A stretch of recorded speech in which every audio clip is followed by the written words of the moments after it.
Endi hozir bu videoni qo'yganimdan keyin haqli ravishda har doimgi shunday savol beriladi. Ya'ni Shabi aka, siz bu yerda 2 kun to'xtagan bo'lsangiz, mana shu yerda hamma yo'g'iz dala bo'lsa, bu yerga narsa qanday bo'lyapti deb savol berishadi.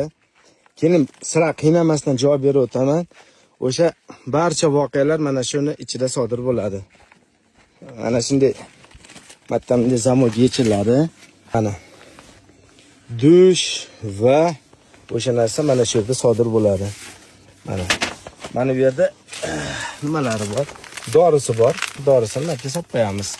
Bu o'sha oxirida mo'jiza ro'y bergandan keyin bir pachkasi shunday tashlab yuboriladi, parchalab ketiladi. Tabiat qo'yniga emas, akkuratni ekologik usuldan foydalaniladi.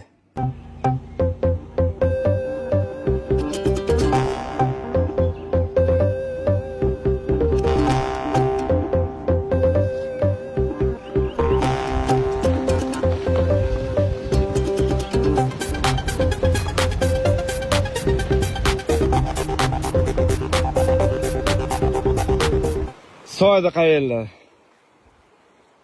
Yurib mana shunaqa joyga kelib oldik. Bemalol cho'milsa bo'ladigan joy. Mashinamizni ham mana soyaga qo'yib oldik.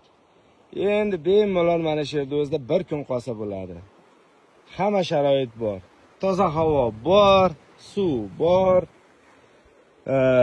Va bizga eng ko'p kerakligi, ya'ni internet mavjud emas. Mana shu mavjud emasligi bizga stresslardan qutulishimizga yordam beradi.